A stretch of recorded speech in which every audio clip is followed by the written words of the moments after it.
Introducción a la hermenéutica.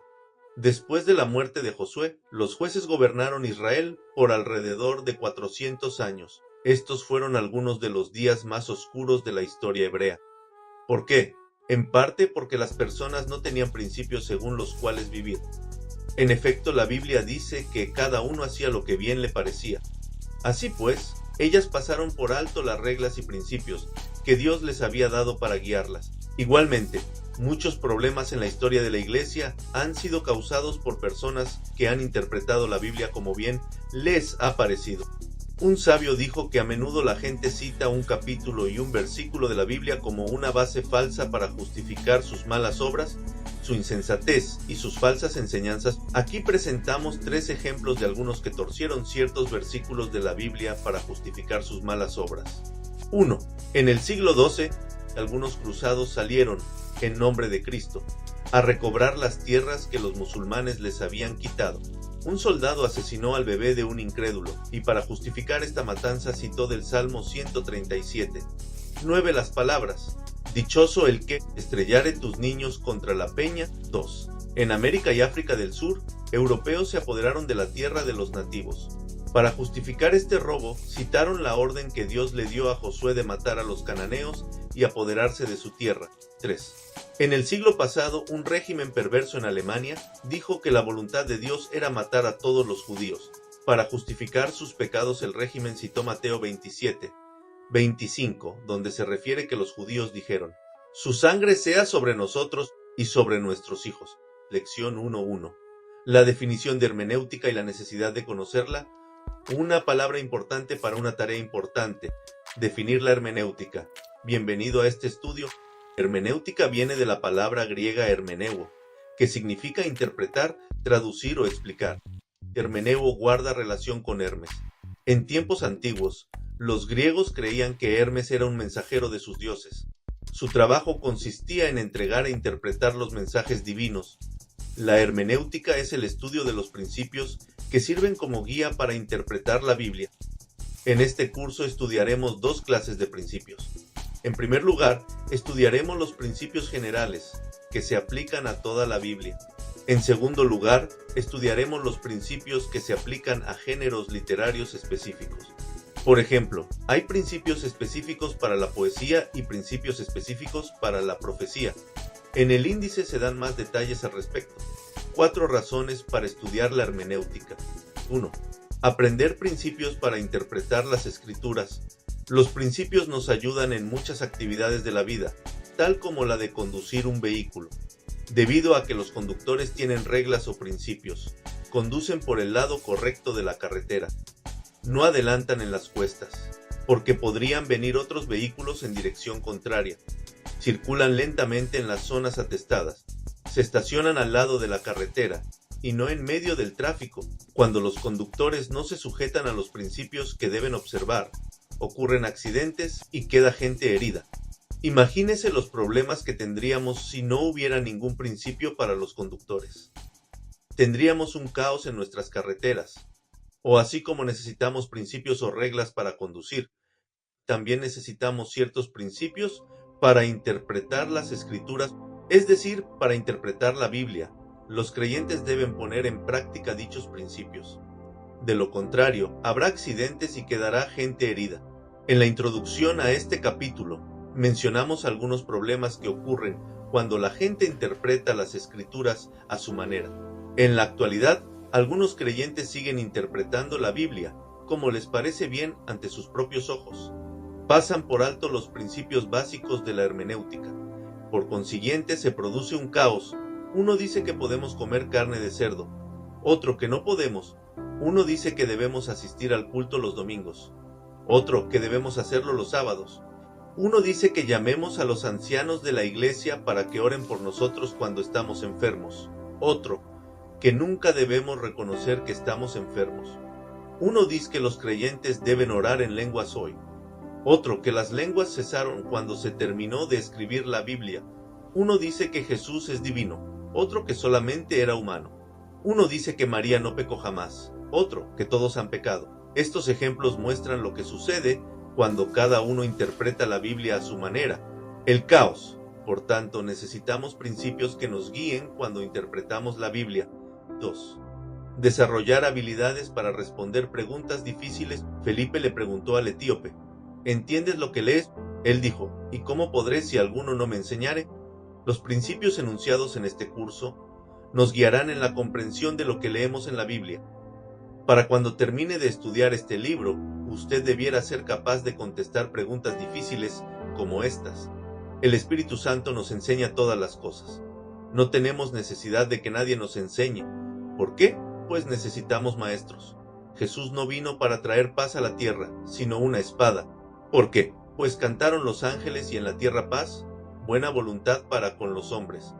El que sacrifica buey es como si matase a un hombre. Entonces es malo matar un buey. Está bien usar un poco de vino debido a problemas estomacales. ¿Son nuestras todas las bendiciones de Abraham? Pablo dijo: porque el querer el bien está en mí, pero no el hacerlo. Porque no hago el bien que quiero, sino el mal que no quiero, eso hago. Son esclavos del pecado los creyentes. Jesús dijo: no os proveáis de oro ni plata ni cobre en vuestros cintos, ni de alforja para el camino, ni de 2 túnicas, ni de calzado, ni de bordón. Es un error viajar con dinero y una maleta. Debemos viajar descalzos. 3. Usar bien la palabra de verdad. ¿Han tergiversado alguna vez sus palabras? Quizás usted le habló a alguien sobre un asunto personal. Luego esa persona interpretó mal lo que usted dijo y se lo dijo a otra, con el resultado de que alguien lo culpó de algo que usted nunca dijo. La gente de los tiempos de Jesús usó sus palabras con el propósito de acusarlo. Sin embargo, no interpretaron bien sus palabras, sino que lo acusaron de planear la destrucción del templo de Herodes y de reedificarlo en 3 días. No entendieron que Jesús hablaba del templo de su cuerpo. Así pues, vemos que quienes erraron fueron los intérpretes, y no Jesús. La palabra de Dios es siempre verdadera, pero debemos tener cuidado de interpretarla correctamente. De lo contrario, podemos basar nuestras creencias en la inestabilidad de las interpretaciones humanas en lugar de la roca firme de la palabra de Dios. Hace algún tiempo circuló un rumor en el sentido de que Thomas Harris, autor del libro Emoquei, Yurioquei, se había suicidado. Un conocido maestro de la Biblia creyó este rumor y lo usó en uno de sus mensajes. Dijo que el suicidio de Harris demostraba que su libro era falso. Pero el rumor no era cierto, porque Thomas Harris todavía estaba vivo. Por consiguiente, Harris demandó al maestro, que tuvo que pagar una gran suma de dinero por calumnia. Este caso lamentable ilustra una gran verdad. No basta con que seamos sinceros en lo que creemos, debemos también creer la verdad. Muchas personas son sinceras, pero están equivocadas. Rara vez ellas tienen dudas, pero también rara vez tienen razón. Muchos citan las Escrituras y creen que hacen la voluntad de Dios, pero no basta con ser sincero, como lo revela este pasaje. No todo el que me dice, Señor, Señor, entrará en el reino de los cielos, sino el que hace la voluntad de mi Padre que está en los cielos. Muchos me dirán en aquel día, Señor, Señor, ¿no profetizamos en tu nombre? Y en tu nombre echamos fuera demonios, y en tu nombre hicimos muchos milagros. Y entonces les declararé, nunca os conocí, apartaos de mí, hacedores de maldad. La gente descrita en ese pasaje parece sincera, pero en alguna parte se desviaron del camino correcto. La palabra de Dios es verdadera y sus promesas firmes, pero debemos usarla como Él se lo propuso. Así será mi palabra que sale de mi boca. No volverá a mí vacía, sino que hará lo que yo quiero, y será prosperada en aquello para que la envíe. Dios no prometió bendecir su palabra para que la usemos en todo lo que nos propongamos. Satanás es descarado. Aún trató de hacer que Jesús usara la palabra de Dios con un propósito equivocado. Le recordó que Dios había prometido enviar a sus ángeles para protegernos. Así que lo instó a que se lanzara desde el pináculo del templo. Desde luego Jesús lo resistió, citando otro pasaje de las Escrituras.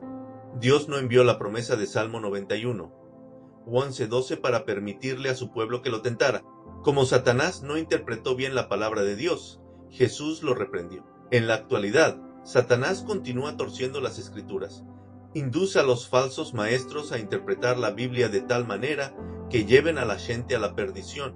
Pero el Espíritu dice claramente que en los postreros tiempos algunos apostatarán de la fe, escuchando a espíritus engañadores y a doctrinas de demonios. Pero hubo también falsos profetas entre el pueblo, como habrá entre vosotros falsos maestros, que introducirán encubiertamente herejías destructoras y aún negarán al Señor que los rescató, atrayendo sobre sí mismos destrucción repentina, y muchos seguirán sus disoluciones, por causa de los cuales el camino de la verdad será blasfemado. Casi en todas sus epístolas, hablando en ellas de estas cosas, entre las cuales hay algunas difíciles de entender, las cuales los indoctos e inconstantes tuercen, como también las otras escrituras, para su propia perdición. Nosotros no queremos torcer las escrituras, ni seguir a aquellos que las interpretan erróneamente. Al contrario, queremos usar bien la palabra de verdad. Debemos interpretar la Biblia de modo que cumpla con los propósitos de Dios. Por esta razón es que estudiamos la hermenéutica, para usar la palabra de Dios conforme a sus propósitos. Entonces podremos estar seguros de que confiamos en las promesas, sin dudar de ellas. 4. Relacionar los tiempos bíblicos con los nuestros. Considere estas grandes brechas existentes entre las Escrituras y nosotros. 1. La brecha del tiempo. Hay un espacio de casi 2000 años entre cualquier libro del Nuevo Testamento y nosotros. Por consiguiente, interpretamos un libro que fue escrito hace casi 2 milenios. Así pues, necesitamos ciertos principios que nos sirvan de guía. 2. La brecha cultural. Los pueblos de la Biblia tenían valores, tradiciones, costumbres y prácticas diferentes de nuestros. Los escritores del Antiguo Testamento escribieron en hebreo de derecha a izquierda. A veces celebraban los cultos en los templos y en las sinagogas, se lavaban los pies, se saludaban unos a otros con un beso, o sacrificaban animales, comían comidas diferentes de las nuestras y gobernaban sus vidas conforme a reglas diferentes. Tenemos, pues, necesidad de ciertos principios para interpretar lo que Dios les dijo. 3. La brecha del idioma. Ya que los pueblos de la Biblia hablaban hebreo, arameo y griego, este libro fue escrito en estos idiomas. Siempre hay necesidad de seguir ciertos principios cuando traducimos de un idioma a otro. 4. La brecha histórica. Cada libro de la Biblia fue escrito en un momento específico de la historia. A veces Dios les habló a los esclavos, a los amos, a los guerreros o a los presos. Envió su palabra a judíos y a gentiles. Los principios nos guiarán para entender el entorno histórico de los primeros lectores de estos libros. Lección 1.2. Los requisitos del intérprete de la Biblia. En esta lección examinaremos 6 cualidades que una persona necesita tener para interpretar correctamente la Biblia. 1. Aceptar la Biblia como la palabra inspirada de Dios. 2. Haber nacido de nuevo. 3. Depender del Espíritu Santo. 4. Obedecer lo que uno entiende. 5. Tener una actitud receptiva y un espíritu enseñable. 6. Estudiar para tener la aprobación divina. Aceptar la Biblia como la palabra inspirada de Dios. Definición de inspiración. Creemos que Dios nos dio la Biblia por medio de un proceso llamado inspiración. La palabra inspirar significa exhalar. Las escrituras son inspiradas, porque Dios exhaló las escrituras en los escritores bíblicos.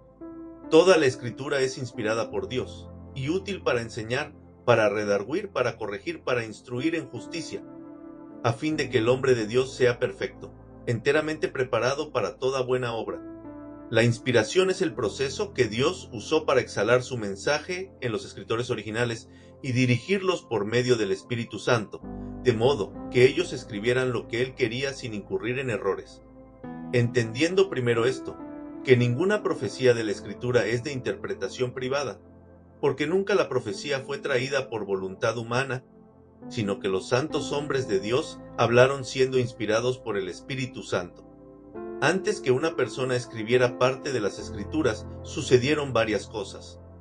Aquí hemos considerado el significado básico de la inspiración, pero como la gente usa de muchas maneras esta palabra, examinaremos 6 palabras que explican la naturaleza y el grado de inspiración de la Biblia. Verbal. Las Escrituras son verbalmente inspiradas en los escritos originales llamados autógrafos. Esto significa que Dios inspiró cada palabra en los libros del Antiguo y el Nuevo Testamento. Él permitió a los escritores escoger las palabras, pero los guió en la elección de las que aprobó. En contraste con la inspiración verbal, algunos creen que Dios inspiró solo los pensamientos, y no las palabras de las Escrituras. Pero Mateo 5 y 18 nos muestra que Dios vela por los detalles más pequeños de las Escrituras. Porque de cierto os digo que hasta que pasen el cielo y la tierra, ni una jota ni una tilde pasará de la ley, hasta que todo se haya cumplido. Creemos en la inspiración plenaria de las Escrituras. La palabra plenaria viene de una palabra latina que significa llena o completa. Decimos que nuestras necesidades quedan total o completamente satisfechas cuando tenemos lo pleno. Cuando hablamos de inspiración plenaria, queremos decir que toda la Biblia es plenamente inspirada. Algunos dicen erróneamente que la Biblia contiene la palabra de Dios, pero nosotros creemos que la Biblia es la palabra de Dios. Otros que no creen en la inspiración verbal plenaria dicen erróneamente que los únicos versículos que son inspirados son los que tratan sobre la salvación. Otros creen que hay grados de inspiración y afirman que los versículos de la genealogía del capítulo 1 de Mateo son menos inspirados que las palabras de Cristo. Seguramente las enseñanzas de Cristo afectan nuestra vida más que lo que nos afecta su árbol genealógico. Pero los que creen en la inspiración plenaria creen también que toda la Escritura es inspirada por Dios. Por medio de las Escrituras, Dios se revela a sí mismo. Imagínese lo poco que sabríamos de Él si no tuviéramos la Biblia. La naturaleza, las señales, las maravillas y los hechos divinos nos muestran algo sobre Dios. Pero cuando la gente se limita a mirar la naturaleza, los milagros y los acontecimientos, puede llegar a adoptar muchas creencias diferentes. En contraste, la Biblia revela a Dios claramente: su persona, su carácter, su voluntad, sus hechos, sus exigencias y sus decretos. Por medio de las Escrituras, Dios nos da una revelación de sí mismo y nos enseña cómo podemos relacionarnos con Él. Porque en el Evangelio la justicia de Dios se revela por fe y para fe, como está escrito: mas el justo por la fe vivirá. Lo cual también hablamos, no con palabras enseñadas por sabiduría humana, sino con las que enseña el Espíritu, acomodando lo espiritual a lo espiritual. Infalible la Biblia es infalible, esto es, no puede fallar, lo cual significa que en lo que se refiere a la fe y a la moral, las Escrituras no pueden errar. En efecto, la palabra de Dios no puede engañarnos, inducirnos a error ni defraudarnos. La ley de Jehová es perfecta, que convierte el alma. El testimonio de Jehová es fiel, que hace sabio al sencillo. Los mandamientos de Jehová son rectos, que alegran el corazón. El precepto de Jehová es puro, que alumbra los ojos. El temor de Jehová es limpio, que permanece para siempre. Los juicios de Jehová son verdad, todos justos. Algunos han enseñado falsamente que los escritores bíblicos reflejaban la moral que prevalecía en su época, y no los principios éticos eternos de Dios. Por ejemplo, ciertos falsos maestros dicen que en los tiempos bíblicos la homosexualidad era considerada como algo malo, pero que hoy día no. Es cierto que las costumbres bíblicas, cambie la Biblia, puede usar ciertas costumbres para ilustrar la verdad, pero los principios éticos de la Biblia, sus enseñanzas sobre el bien y el mal, siguen siendo los mismos de generación en generación. Las Escrituras son inspiradas por Dios y Dios no miente. Inerrante la Biblia es infalible en cuestiones doctrinales y morales, e inerrante en cuestiones históricas y científicas. Hay quienes afirman que la Biblia contiene errores, porque no distinguen cuando usa un lenguaje figurado. A menudo, por ejemplo, la Biblia se refiere al sol diciendo que sale y se pone. Si bien es cierto que el sol no sale, desde el punto de vista humano, nosotros describimos el alba como la salida del sol. La Biblia fue escrita, no como un libro de ciencia, sino como una revelación de Dios que la gente pueda entender. Cierta vez, el Dr. Stanley Horton oyó decir a un profesor de la Harvard University que en la Biblia había un error. Dijo que los candeleros de 7 lámparas no existían en los días de Moisés. Más adelante, en una excavación arqueológica en Dotán, se descubrió uno de estos candeleros, el cual databa de alrededor de 1400 años atrás. Este descubrimiento demostró que el que estaba equivocado era el profesor y no la Biblia. Toda palabra de Dios es limpia. Él es escudo a los que en él esperan. Autoritativa la Biblia es la autoridad suprema en asuntos religiosos. Algunos ponen erróneamente a la Iglesia al mismo nivel que la Biblia. Esto induce a muchas clases de errores, como el declarar que María no tenía pecado. Otros dicen que la razón humana tiene la misma o más autoridad que la Biblia. Como humanos, cometemos muchos errores en nuestra manera de pensar. Nuestro conocimiento es incompleto. Ahora vemos por espejo oscuramente, mas entonces veremos cara a cara. Ahora conozco en parte, pero entonces conoceré como fui conocido. Damos gracias a Dios por la mente que nos dio y por la ayuda que nos presta, pero confiamos en la palabra de Dios, como la suprema autoridad que nos guía en nuestras creencias, pensamientos y conducta. Creemos que todas las escrituras son inspiradas por Dios de manera verbal y plenaria. La revelación de Dios para nosotros, infalibles e inerrantes, y la autoridad suprema de nuestra fe y vida, discerniendo entre el registro inspirado y las palabras de la gente. Los pentecostales están de acuerdo en que la Biblia es la palabra de Dios, inspirada, infalible e inerrante. Sin embargo, un obrero aprobado usa bien la palabra de verdad. Esto es cierto porque la Biblia registra no solo las palabras de Dios, los apóstoles y los ángeles, sino también las de Satanás, los herejes y los demonios. Dios ha estimado conveniente registrar en la Biblia los triunfos y fracasos humanos, como también las revelaciones y mentiras de estos. Los escritores bíblicos fueron inspirados para registrar muchas cosas, porque Dios quería que supiéramos lo que fue dicho. Por ejemplo, Pedro juró diciendo: «Aunque todos se escandalicen de ti, yo nunca me escandalizaré». ¿Es inspirada esta declaración? Sí y no. Sí, en el sentido de que es parte de lo que el Espíritu Santo inspiró a Mateo a escribir, para que nosotros pudiéramos aprender del error de Pedro. Así que desde el punto de vista histórico, Mateo 26:33 es inspirado. Es cierto que Pedro lo dijo, pero Pedro mismo no fue inspirado cuando lo dijo. Lo que dijo fue una mentira basada en la excesiva confianza en sí mismo. Jesús trató de ayudarlo diciéndole que estaba equivocado, pero él estaba cegado por su propio orgullo. Así que bien podemos decir que el registro de la declaración de Pedro en Mateo 26:33 es inspirado, pero su propia declaración es falsa. El registro bíblico es siempre inspirado, pero recuerde, sobre todo cuando se registran conversaciones, que debe discernir si las declaraciones de quien habla son inspiradas o no. No basamos ninguna doctrina en las palabras de Satanás ni de los demonios. Tampoco aceptamos como verídicas las declaraciones de personas pecadoras como Ananías y Zafira, el joven rico, los profetas mentirosos y los enemigos de la cruz. En la Biblia, muchas veces es obvio cuando alguien no es inspirado. Por ejemplo, sabemos que Pedro no fue inspirado cuando reconvino al Señor y le dijo que él no permitiera ser crucificado.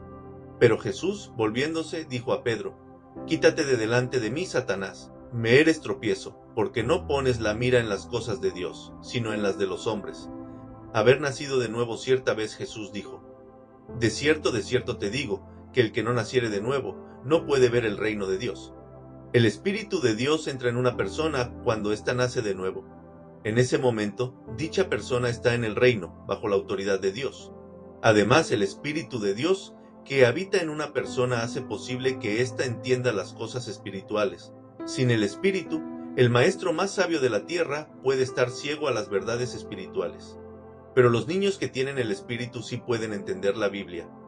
En aquel tiempo, respondiendo Jesús, dijo: «Te alabo, Padre, Señor del cielo y de la tierra, porque escondiste estas cosas de los sabios y de los entendidos, y las revelaste a los niños. Sí, Padre, porque así te agradó». Los que no tienen al Espíritu pueden entender cosas fundamentales sobre la Biblia, tales como hechos, lugares, acontecimientos y algunas enseñanzas. Pero nadie puede entender plenamente las verdades más profundas de la palabra de Dios sin tener al Espíritu dentro de sí. En el último capítulo de este curso, estudiaremos más sobre el papel del Espíritu en la interpretación de las Escrituras. Depender del Espíritu Santo. El rey David reconoció que necesitaba la ayuda de Dios para entender las Escrituras. Por eso oró diciendo: «Abre mis ojos y miraré las maravillas de tu ley». Jesús enseñó que el Espíritu Santo nos guiaría a la verdad. Pero cuando venga el Espíritu de verdad, Él os guiará a toda la verdad, porque no hablará por su propia cuenta, sino que hablará todo lo que oyere, y os hará saber las cosas que habrán de venir. Él me glorificará, porque tomará de lo mío, y os lo hará saber. Todo lo que tiene el Padre es mío. Por eso dije que tomará de lo mío, y os lo hará saber. Por tanto, debemos depender del Espíritu Santo cuando procuramos interpretar las Escrituras. En contraste con esta actitud, ciertos teólogos liberales como Rudolf Bultmann confían en sí mismos.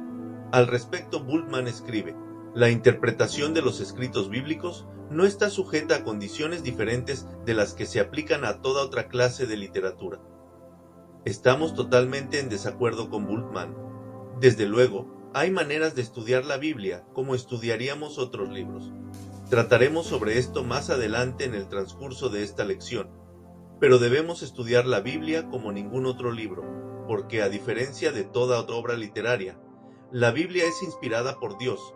Así que a diferencia de aquellos que confían solamente en sí mismos, nosotros confesamos humildemente que necesitamos al Espíritu Santo para que nos guíe. La Escritura es la espada del Espíritu. Debemos, pues, contar con la ayuda de Él para poder usar bien la Biblia. Por eso oramos cuando procuramos interpretarla, para no entristecer al Espíritu que está en nosotros. Y le pedimos que nos dé iluminación, esto es, que nos dé luz y discernimiento. En respuesta a nuestras oraciones, nuestra actitud humilde y nuestro arduo trabajo, el Espíritu nos ayuda al guiarnos en la comprensión y aplicación de la palabra de Dios.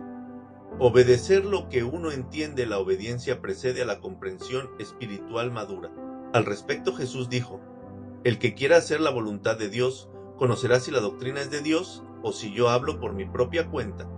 A medida que obedecemos, Dios aumenta nuestra comprensión. Como el ojo de la aguja viene después de la punta, así también la comprensión viene después de la obediencia. Examinaremos dos principios relacionados con la obediencia e interpretación de las Escrituras. El entendimiento de los desobedientes disminuirá, lea Romanos 1:18, 25. Debido a que estas personas desobedecieron a Dios, entendieron cada vez menos la verdad que Él les reveló. Porque la ira de Dios se revela desde el cielo contra toda impiedad e injusticia de los hombres que detienen con injusticia la verdad. Porque lo que de Dios se conoce les es manifiesto, pues Dios se lo manifestó. Pues habiendo conocido a Dios, no le glorificaron como a Dios, ni le dieron gracias, sino que se envanecieron en sus razonamientos, y su necio corazón fue entenebrecido. Profesando ser sabios, se hicieron necios, por lo cual también Dios los entregó a la inmundicia, en las concupiscencias de sus corazones, de modo que deshonraron entre sí sus propios cuerpos, ya que cambiaron la verdad de Dios por la mentira, honrando y dando culto a las criaturas antes que al Creador, el cual es bendito por los siglos. Amén. Muchos adeptos de ciertas sectas de la actualidad fueron en otro tiempo miembros de iglesias que creían en la Biblia. Hoy día no pueden discernir la verdad, porque se negaron a obedecer. Así que, para interpretar bien la Biblia, debemos obedecer lo que sabemos. El entendimiento de los obedientes aumentará. Es digno de atención que los magos entendieron cada vez más. Cuando Jesús nació en Belén de Judea en días del rey Herodes, vinieron del oriente a Jerusalén unos magos, diciendo: ¿dónde está el rey de los judíos que ha nacido? Porque su estrella hemos visto en el oriente, y venimos a adorarle. Oyendo esto, el rey Herodes se turbó, y toda Jerusalén con él. Y convocados todos los principales sacerdotes y los escribas del pueblo, les preguntó dónde había de nacer el Cristo. Ellos le dijeron: en Belén de Judea, porque así está escrito por el profeta. Al principio los magos sabían poco, había nacido un nuevo rey, pero no sabían dónde. Aún así viajaron a la luz de la estrella que Dios les había dado por guía. Cabalgar sobre un camello noche tras noche era agotador físicamente, pero ellos fueron fieles. Siguieron la dirección de Dios que los llevaría a la presencia del nuevo rey. La débil luz de la estrella los llevó a la plena luz del conocimiento de Jesús. En contraste, los escribas nunca reconocieron al Mesías. Su conocimiento se hizo cada vez menor. Por lo tanto, Dios les quita entendimiento a los que desobedecen, pero da más a los que obedecen. Disminuye el conocimiento de los negligentes y añade a los diligentes. El autor del Salmo 119 era un hombre que amaba la palabra de Dios y mostraba su amor con la obediencia. Por eso recibió una gran bendición. Oh, cuánto amo yo tu ley, todo el día es ella mi meditación. Me has hecho más sabio que mis enemigos con tus mandamientos, porque siempre están conmigo. Más que todos mis enseñadores he entendido, porque tus testimonios son mi meditación. Más que los viejos he entendido, porque he guardado tus mandamientos. De todo mal camino contuve mis pies, para guardar tu palabra. Tener una actitud receptiva y un espíritu enseñable. No hay peor entendedor que a que no quiere aprender. Por eso es necesario oír con un corazón abierto. Entonces les dijo: el que tiene oídos para oír, oiga. Otra versión dice: todo hombre que tiene oídos debe usarlos. Es digno de atención que en Apocalipsis 2, estas palabras se repiten 7 veces. Asimismo, Santiago dice que el creyente debe ser pronto para oír, y esto significa oír con una actitud receptiva. En contraste, los fariseos no aprendieron mucho de Jesús, porque no quisieron aprender de él. Sus mentes estaban cerradas. Ellos oyeron a Juan el Bautista, pero no se arrepintieron. Vieron a los ciegos sanados en el templo, pero ellos no vieron su propia necesidad. Vieron a Jesús que levantaba a Lázaro de los muertos, pero no lo siguieron. Tenían oídos, pero apenas oyeron. Pero no todos los fariseos eran personas cerradas. Nicodemo quería conocer la nueva verdad. Por lo tanto, le hizo algunas preguntas a Jesús y lo escuchó con todo su corazón. Tener una actitud receptiva es una de las claves para entender la Biblia. Como María, debemos sentarnos a los pies de Jesús para aprender de él. Como los discípulos de Berea, debemos escudriñar las Escrituras para ver cuál es la verdad. Estudiar para tener la aprobación divina. Procura con diligencia presentarte a Dios aprobado, como obrero que no tiene de qué avergonzarse, que usa bien la palabra de verdad. Los cristianos deben depender del Espíritu Santo para que los ayude a interpretar la Biblia. Esto no hace inútil el estudio, al contrario lo hace provechoso. Dios alimenta a los pájaros, pero estos trabajan mucho para conseguir su alimento. La palabra Biblia viene de su homónima latina Biblia, que significa libro.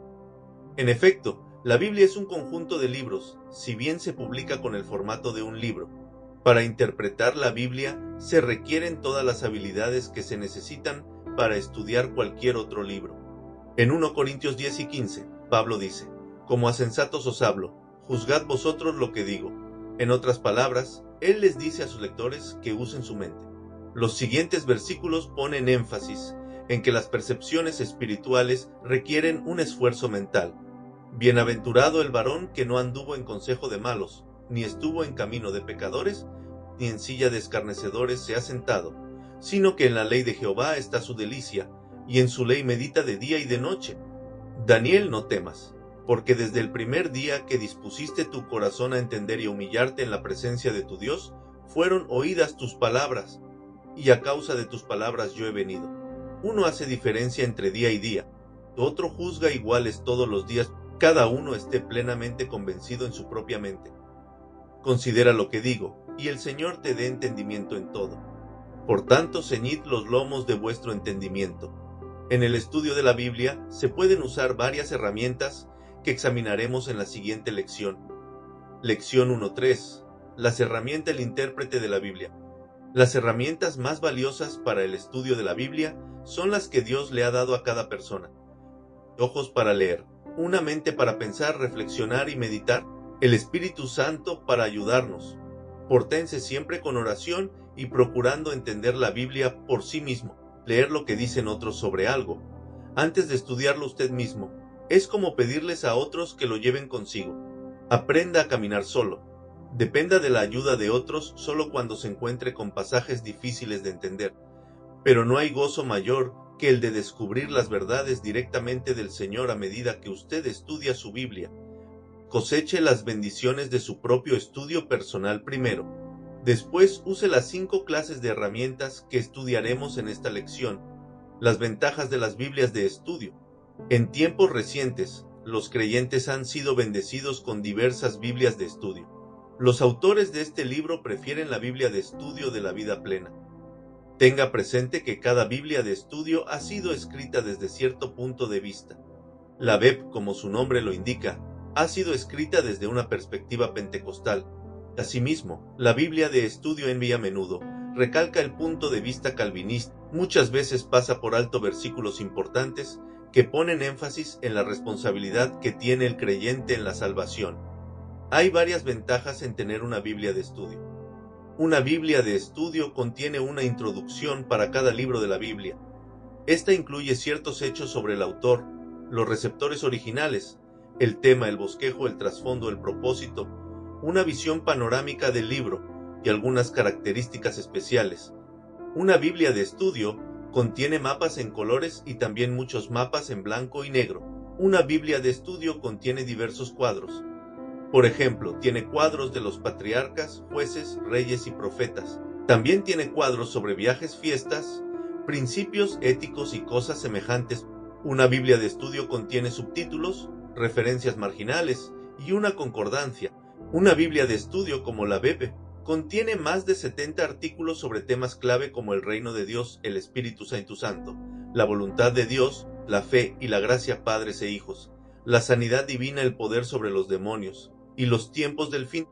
Una Biblia de estudio contiene explicaciones de todos los pesos y medidas. Una Biblia de estudio contiene comentarios sobre versículos importantes.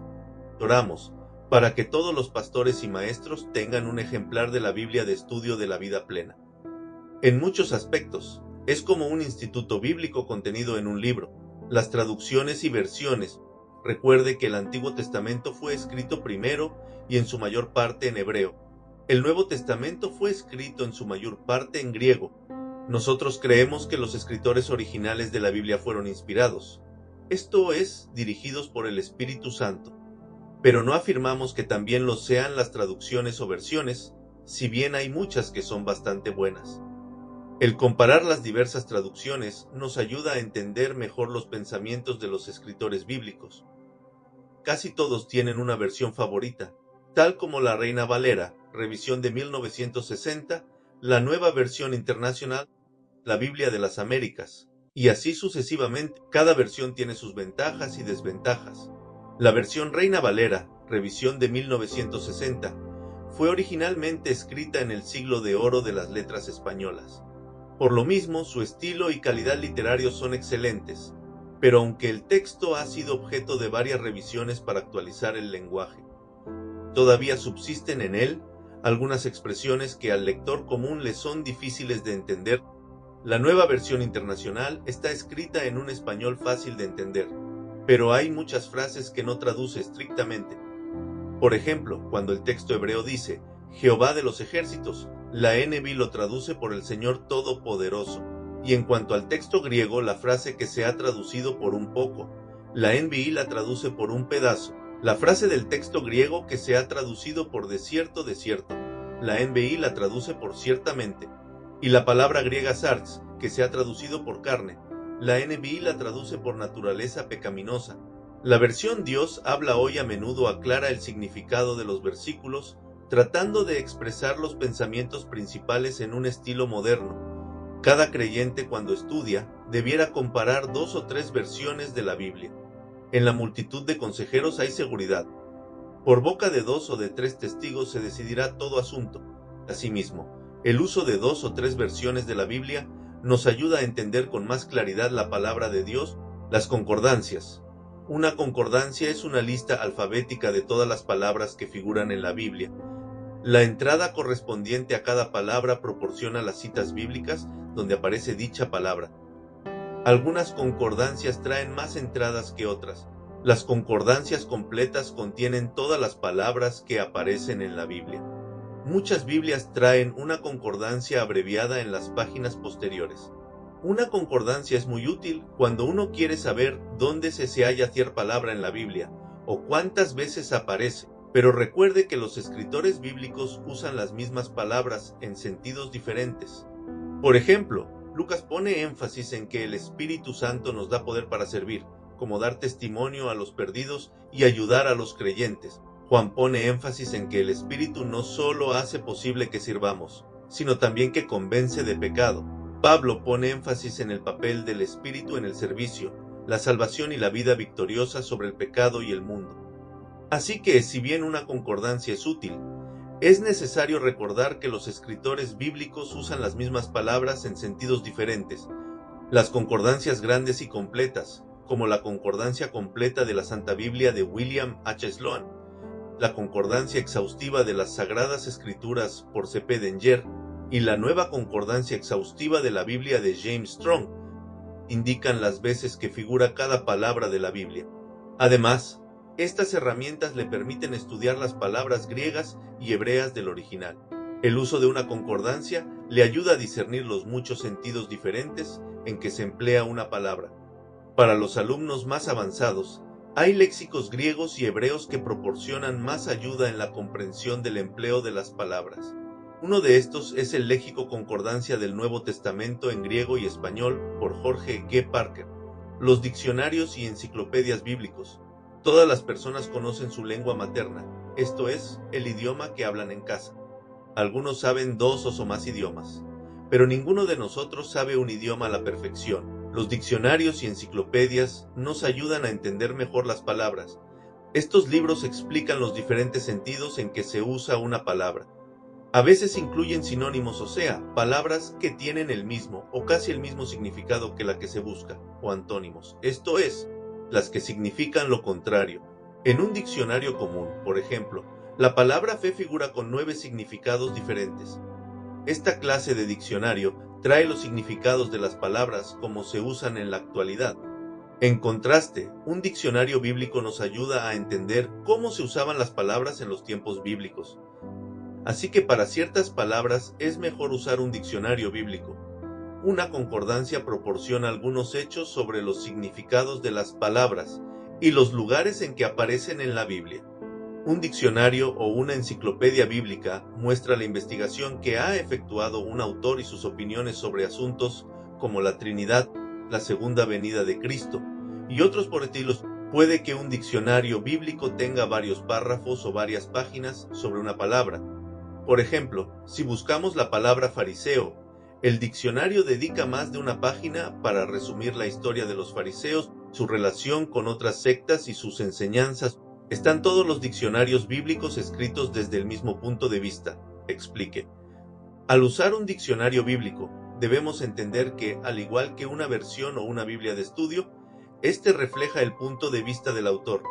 Un diccionario o una enciclopedia bíblica es una de las herramientas más útiles que pueda tener un intérprete. Comentarios, libros de texto y otros creyentes. Los comentarios. Un comentario bíblico expresa lo que opina un autor sobre cada versículo de un libro de la Biblia. Por ejemplo, un comentario sobre Lucas suele traer el trasfondo del libro y luego explicará el significado del contenido del Evangelio de Lucas. Los comentarios varían en extensión y propósito. Hay comentarios sobre un solo libro de la Biblia y colecciones de comentarios que abarcan toda la Biblia. Matthew Henry escribió un comentario de un solo tomo, pero que trata sobre toda la Biblia. No obstante ser de tendencia calvinista, es útil para la edificación espiritual. Otro comentario similar es el comentario bíblico de William MacDonald. Otro comentario útil es el Nuevo Comentario Bíblico, que cubre la Biblia completa. Los libros de texto, como el que está leyendo, o What the Bible is All About, por Henrietta Mears, han ayudado a muchos a entender las Escrituras. Por otra parte, el alumno que estudia la Biblia no debe desestimar la ayuda de otros creyentes, como sus maestros y amigos. Un comentario o un libro de texto contienen solo las palabras impresas de una persona. Las palabras habladas pueden ser tan útiles como las palabras de un libro. El uso de las herramientas. Hasta aquí hemos considerado 5 herramientas útiles para la interpretación de las Escrituras. Compre estas herramientas a medida que su presupuesto se lo permita, y úselas como medios auxiliares para entender la palabra de Dios. Acuérdese que las herramientas no reemplazan la necesidad del estudio personal, que usted debe efectuar primero. Además, nada reemplaza la necesidad de orar y de depender del Espíritu Santo. Lección 1.4. Las metas del intérprete de la Biblia. Ya hemos estudiado los requisitos que debe tener el intérprete de la Biblia y las herramientas que lo ayudarán. Pero no basta ser competente y tener las herramientas apropiadas. El intérprete debe cumplir siempre las 2 metas que estudiaremos en esta lección. La primera meta de la interpretación de las Escrituras. ¿Qué quiso decir el autor? Contestar esta pregunta es la tarea más importante de la hermenéutica. Imagínese que una persona rica falleció y dejó un testamento. En este ha ordenado que todos sus bienes los herede cierta persona. Cuando se dio lectura al testamento, muchos estuvieron presentes. Cada uno afirmó que en el testamento se lo nombró como heredero. Pero lo más importante que hay que determinar es qué quiso decir el autor del testamento. Así también es con la interpretación de las Escrituras. Nuestra tarea es descubrir lo que quiso decir el autor, y no torcer las Escrituras para que digan lo que nosotros queremos que digan. Hay 2 palabras griegas que ponen en contraste las maneras correctas e incorrectas de usar la Biblia: eisegesis y exégesis. Estas palabras comienzan con los prefijos eis y ex, los cuales se unen a un verbo griego que significa conducir. La eisegesis consiste en atribuir a la Biblia lo que uno quiere que diga. La eisegesis comienza con los pensamientos de los hombres y termina con las palabras de ellos. La exégesis consiste en seleccionar de un texto bíblico lo que el autor quiere decir. La exégesis comienza con la palabra de Dios y hace resaltar lo que ella significa. A menudo la gente usa la exégesis para apoyar sus creencias. Generalmente ya creen algo y quieren usar la Biblia para justificarlo. Por ejemplo, cierto joven que quería excusar su pecado citó el versículo que dice: "No estáis bajo la ley, sino bajo la gracia". No entendió el verdadero significado del versículo, porque hizo caso omiso de su contexto. En efecto, el versículo siguiente dice: "Pecaremos porque no estamos bajo la ley, sino bajo la gracia". En ninguna manera. Así pues, este joven practicó la exégesis. Introdujo lo que él creía en algunas palabras que encontró en la Biblia. La exégesis consiste en descubrir el significado único que tiene un texto, el que el autor original se propuso. En el capítulo siguiente consideraremos las tinieblas en que quedó envuelta la historia de la Iglesia, cuando los cristianos trataron de buscarle más de un significado a un versículo. Por ahora, ponemos énfasis en la primera meta de interpretación de las Escrituras. Descubra el significado único que el autor original se propuso. Descubra lo que el texto significó para los lectores originales. Deje que el texto hable por sí mismo. Permítale que diga todo lo que tiene que decir y nada más que lo que tiene que decir. La segunda meta de la interpretación de las Escrituras. Aunque un pasaje de las Escrituras tiene un solo significado, puede contener más de un principio y contar con muchas aplicaciones. Además, hay muchas maneras de predicar sobre un pasaje. Examinemos 2 Corintios 2, 5, 11 a la luz de las relaciones existentes entre lo que quiere decir el autor, algunos principios y algunas aplicaciones. Pero si alguno me ha causado tristeza, no me la ha causado a mí solo, sino en cierto modo a todos vosotros. Le basta a tal persona esta reprensión hecha por muchos. Así que, al contrario, vosotros más bien debéis perdonarle y consolarle, para que no sea consumido de demasiada tristeza, por lo cual os ruego que confirméis el amor para con él, porque también para este fin os escribí, para tener la prueba de si vosotros sois obedientes en todo, y al que vosotros perdonáis yo también, porque también yo lo que he perdonado, si algo he perdonado, por vosotros lo he hecho en presencia de Cristo, para que Satanás no gane ventaja alguna sobre vosotros, pues no ignoramos sus maquinaciones. Nótese que los principios son válidos en todas las culturas del mundo y en todas las generaciones de la Iglesia. A diferencia de los principios, las aplicaciones pueden variar de lugar en lugar y de tiempo en tiempo.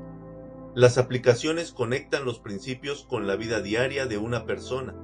El significado, los principios y las aplicaciones de 2 Corintios 2, 5, 11. Significado único del autor. Principios, aplicaciones. Pablo había escrito antes a los corintios sobre la disciplina que había de aplicarse a un pecador de la iglesia. Después le pidió a la iglesia que restaurara al pecador que se había arrepentido. 1. Los creyentes que pecan causan tristeza a la iglesia. 2. Los creyentes que pecan se pueden restaurarme de la disciplina de la iglesia. 3. Hay que amar y restaurar a los creyentes que se han arrepentido, para que Satanás no haga presa de ellos. ¿Conoce usted a algunos que han causado tristeza a la iglesia? ¿Cómo sabe su iglesia si una persona se arrepiente en verdad? Perdona a los que pecan contra usted, pero se arrepienten. ¿Perdona y ama a su iglesia a los que se arrepienten? ¿Conoce usted a alguna persona que ha sido disciplinada y restaurada? Ayuda a su iglesia a los que han quedado heridos en. Como puede ver, hay solo un significado de 2 Corintios 2, 5 o 1. Pero hay muchos principios relacionados con él y muchas más aplicaciones. A veces es difícil entender el significado de un versículo. El propósito de este curso es enseñarle ciertos principios que lo ayudarán a descubrir lo que quiso decir el autor. Interpretación. Una explicación de lo que quiere decir el autor. Principio. Una declaración que es válida en todas las culturas y en todas las épocas. Aplicación. El acto de relacionar un principio con una persona o una situación local. En el capítulo siguiente veremos algunos ejemplos lamentables de lo que ha sucedido en la historia de la Iglesia, cuando los creyentes no consideraron el sentido original del autor. En los capítulos 14 y 15 podrá poner en práctica la formulación de principios y la confección de aplicaciones.